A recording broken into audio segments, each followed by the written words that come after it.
Well, hey everyone, Seth Campbell here. Welcome back to Segway Plays The Legend of Zelda the Wind Waker. Last time we finished up the Dragon Roost Cavern dungeon by defeating Goma, the giant monster who was messing with the Dragon Lord Valu's tail, and is in doing such brought peace to Dragon Roost Island at last. And we were given Din's Pearl by Prince Komali. This is a pearl of the gods spoken of in Rito Legends. Incidentally, this is the quest status screen that I believe I have failed to show up until this point.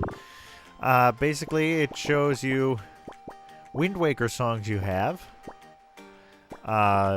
important items like Din's Pearl, or the Pirate's Charm that Tetra gave us, our sword and shield, and how many pieces of heart we have. So this is a good, just a good summary of where we are. And there's also an options screen. Targeting mode, hold and switch. I don't actually... I guess, yeah, this is L targeting for, I guess whether or not you stay on one enemy or switch automatically to the closest one. I'm not entirely sure, but I'm not going to mess with it because I know how to play the way I do. Can turn on and off the rumble feature or sound, stereo, mono, or surround. So, yeah, I failed to show that at any point. But we're about to go sailing, which means we need sail. We also learned how to change the direction of the wind in the last episode. Hey! The wind is blowing to the south. Quickly, swim beside me and press A to climb aboard. We must depart at once for the place where the next pearl lies sleeping. Right. Off we go. Leaving behind the delightful Peruvian-inspired music.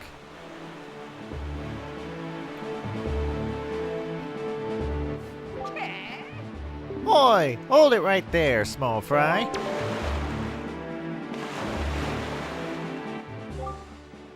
I don't know whether you got your mitts on that sea chart you got there, but it looks to me like it's pretty much got nothing but seas drawn on it. It's pathetic. In fact, it's almost an insult to call that thing a sea chart if you ask me. What's the matter, small fry? I'm just trying to be nice here. I'm telling you that you got a problem, and you do. Don't give me that stupefied look. It makes you look like you ought to be in diapers. Just listen, okay? I'm here to teach you what I know about this island. So open up your sea chart and make it snappy.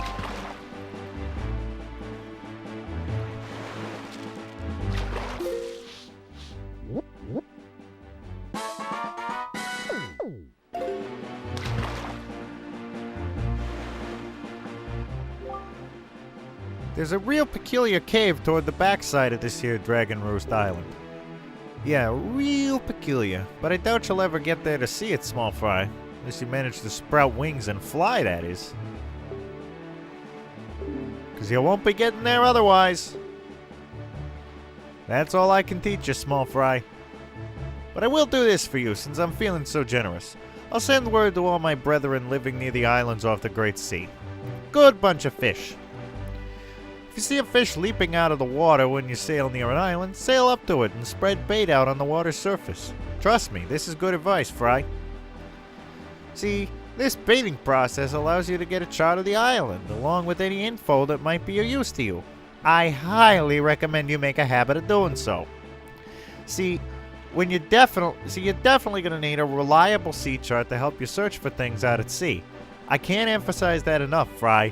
You need a well-drawn chart.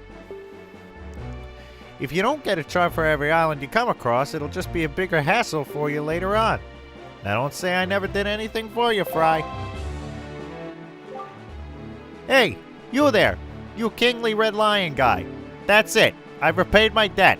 I'm done. You, take care of the rest. That accent morphed through about 3 bad impressions of different New York suburbs and boroughs in about a minute there. But yes, that was a fishman. Earthman? Spaceman? What? Better check out what the baby man got. Okay, I wonder how many of you actually know that song. And yes, I know I'm probably putting up the little graphic explaining my musical references now, but how many of you actually knew that song existed before this? Come on, be honest. But yes, each island in the Great Sea has a fishman swimming near it, and if you give them bait, they will draw the island on these unexplored squares of your sea chart, and they'll give you some useful advice. This is the primary use for bait in this game, and it is really, really, really helpful to do this. You want to do this for every island you go by. I cannot emphasize this enough. To that point, I am going to bring out some bait.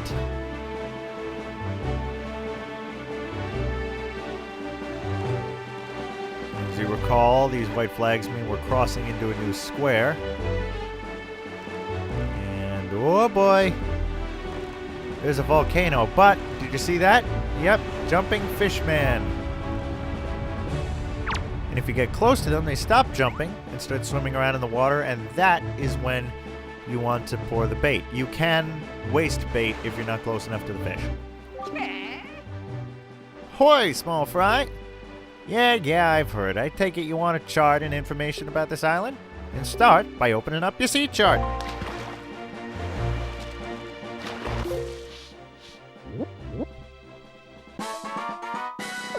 Fire Mountain.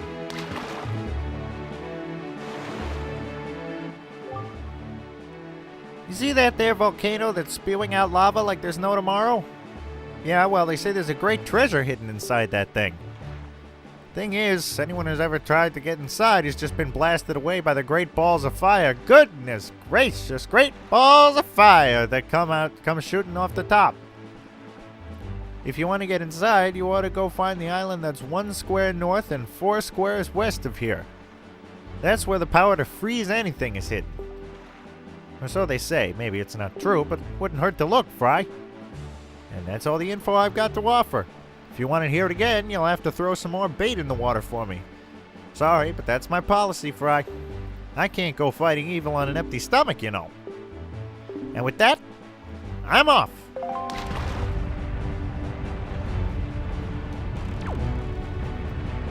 Well, doesn't look like we'll be getting anything out of the volcano for the moment, but 1 square north and 4 squares west of us. Okay.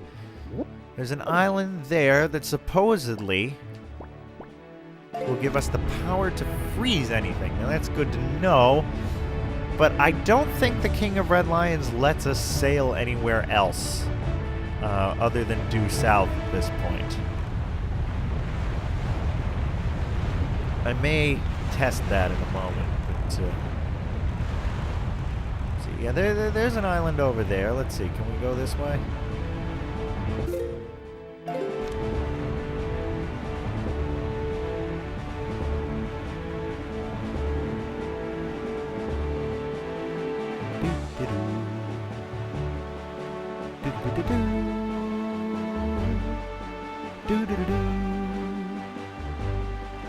No, we can't. It is too soon for us to venture in this direction. We should set sail directly to our next destination. Yes, so unfortunately, though a lot of side quests are technically doable at this point, the King of Red Lions won't let us go to any of them, which is annoying.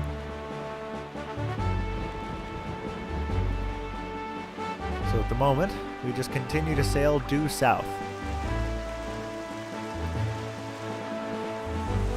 Now, as you can see, we have this little compass in the bottom left corner, and we can press right on the directional pad to open up this day-night cycle. Now, like many Zelda games, Ocarina of Time in particular, the day and night will change just kind of on a moving cycle unless you're in a town. Then it'll just stay whatever it currently is. Okay, so now we're in this new square. Let's see if we can't find an island and a fish. I might have already missed it. Uh-oh. Okay, yes, there's an island, but there's also an Octorock. You may have noticed a minute ago it was raining and there was a thunderstorm. The good news is the weather is not dangerous to us in this game, unlike, say, Breath of the Wild.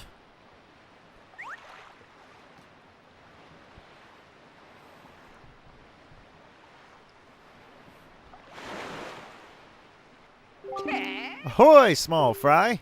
Yeah, I've heard. I take it you want a chart and information about this island? Then start by opening up your sea chart.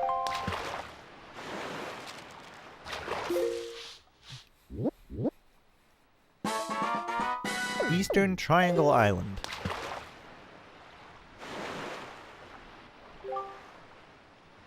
Tell me, small fry, have you ever caught a fairy before? No. I tried, but I accidentally collected both of them. Because from what I've been told, when you've been beaten to a pulp by monsters and such, and you think that you've finally met your match, if you've got a fairy with you, then you got nothing to worry about. Don't you wish you had something handy for carrying fairies around with you, Fry? If you want one, go south from here until you see a miserable-looking submarine floating on the sea. Look there. And that's all the info I've got to offer. If you want to hear it again, yeah, we've already heard this. Okay. I'm not going to read that 49 times or however many squares. Is it 49? Yeah. Okay, so yes, that tells us, incidentally, the other function of fairies is that if we are completely depleted of our stamina, but we have a fairy in a bottle, it will automatically revive us and restore some of our hearts. This is another thing I missed as a kid. Even though they basically flat out tell you this, I thought you still had to activate the fairy before you die. Okay, now there's this interesting group of fellows over here who are wearing diving helmets and not much else. Yeah! Mighty fine boat you got there, bub. You must be searching for treasure on the seafloor too, aren't you? Ha ha ha! You won't get any from us, bub. Not likely. Let me ask you something real quick. Who wanders around on a fishless sea? I'll tell you who, bub. Only pirates, monsters, and treasure hunters like ourselves. And maybe some other things that I've never heard of. You know, with all the weak island dwellers who never leave their shores, I'm amazed to see such a tiny little guy out here. I like your style, bub. I feel like I've known you my whole life. So hey, bub, tell you what. As one treasure hunter to another, I'll give you this. You'll definitely be needing it if you want to haul up treasure. Come on, take it. I won't take no for an answer. I also won't take nay, nope, or nar. Just grab it. Yes, we got a treasure chart from this seemingly very confused and mercurial leader of this salvage corps, with his minions who all move in synchronized motion, and it's honestly very creepy. First, press Control Pad up to open your sea chart, then press Y to check out your special charts. Search for treasure by comparing the specific island charts on the left with the treasure charts on the right. Then, you just use your grappling hook while in your boat to haul up treasure. Yeah, those grappling hooks. Nothing pulls up stuff like those things. Well, little treasure buddy, good luck to all of us. Happy hunting! Yeah, I'm just gonna move away from you guys real quick. But they gave us a treasure chart, which is nice. Now, there are a few salvage teams around the Great Sea, and I think it's kind of random which one gives you the treasure chart, if I'm remembering that correctly. I don't know, but anyway. So, yeah, over here we can open up some of these treasure charts. Unfortunately, none of these look like islands we've seen so far, except maybe that one? And the cool thing is, well, wouldn't you know it? Right there is a treasure chart for here on Eastern Triangle Island. So we can compare left and right here. I'm just going to open the other charts we have for now. Is that Dragon Roost? It is. Okay, that's good. So next time we go to Dragon Roost, we can get that, and of course, Tingle's chart.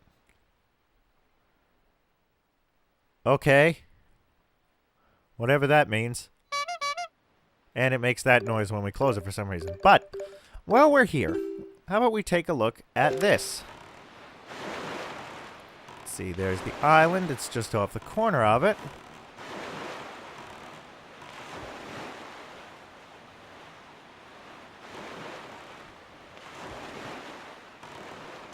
This, incidentally, is the danger of sailing against the wind. Now, you see that bright column of light over there? We've seen little rings of light.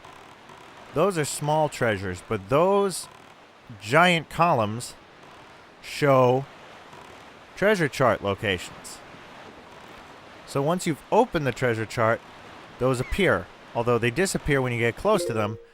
And that is where you have to open your charts. And fortunately, these charts are magical, very Marauder's map-like. They show you where you are. And you want to get to the point where you are just about above it. Stop. If you have the audio in stereo or surround, you can turn the camera and you'll kind of hear a little indicator of which side of you it's on.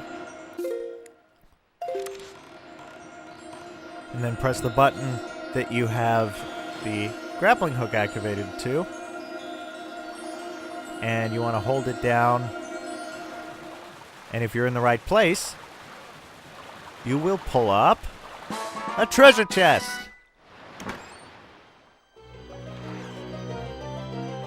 Please don't be a large sum of rupees.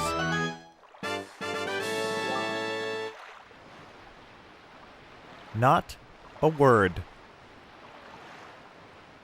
Yeah, it'd be time to jump for joy if that wasn't a total waste of 195 rupees. Yeah.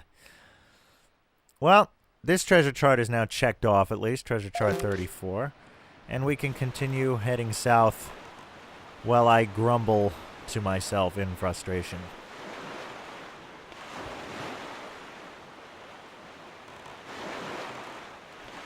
Now, obviously, you know, I was actually going to show what happens if you sail through those. It just kind of spins you around and takes up unnecessary time and effort. As we continue to head due south, or almost due south at any rate, there appears to be something else, although it's a little hard to see through the rain. Let's see. Let's just go back to the sea chart. Yep, we're now in the new quadrant. Quadrant. See, now it doesn't even sound like a word. I still can't get the Doofenshmirtz voice down. I've been trying for ages. I have not been able to perfect the Doofenshmirtz voice. But here is a new island. And here is a new fishman.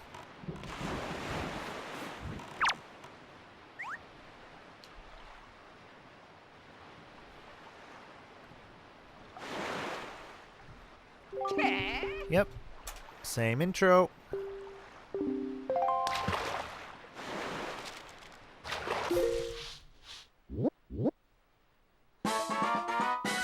Bomb Island. Ominous name. Wouldn't want to live there.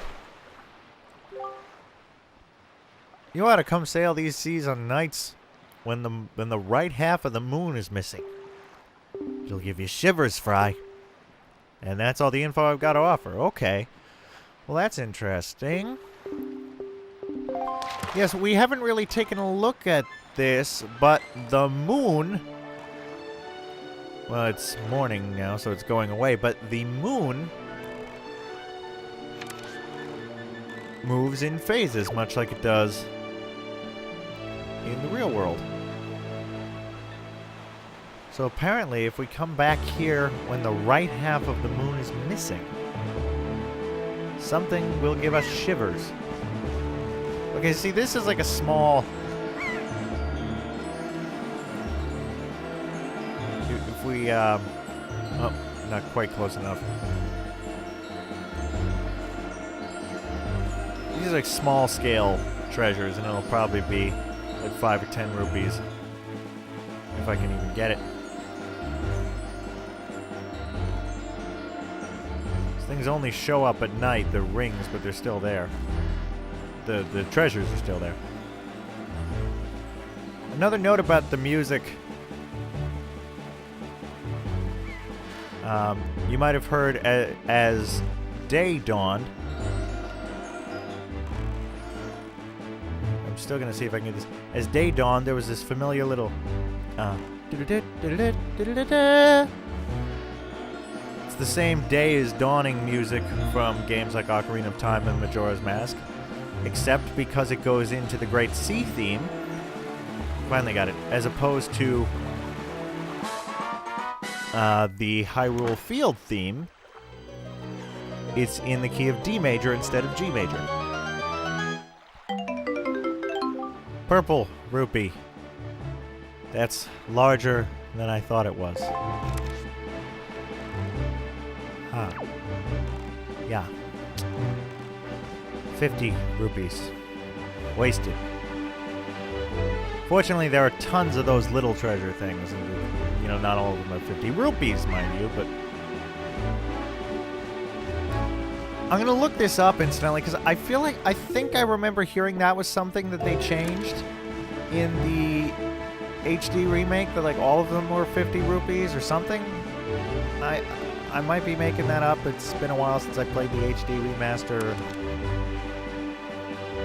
Okay, so now we are clearly close to civilization because, as you see in our little indicator there, it is stuck on daytime. The cycle is not in progress here. Right on cue. Hey. Yes, do you not see what rises up from the horizon? That is where you must go, Link. The Forest Haven.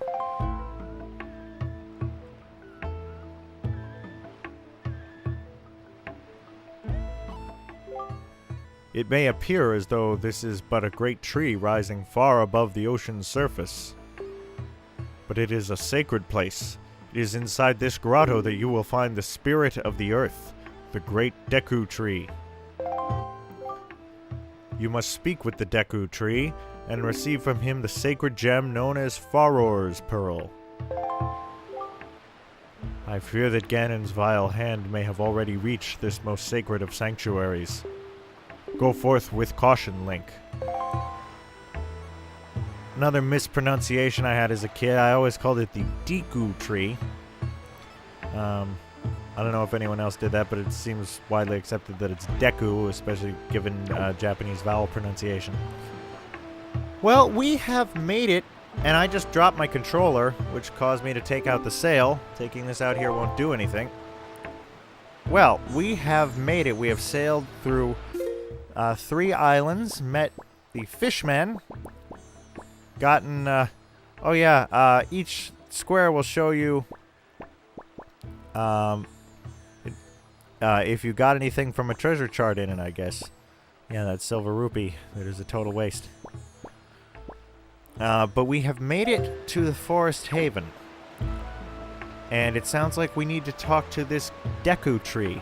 Which again, if you've played Ocarina of Time, should sound vaguely familiar. And that post box also appears to be having some sort of episode. But we'll have to look at that in the next episode. Because for now, it's time to take a rest now that we've made it all this way. So, I'll see you next time.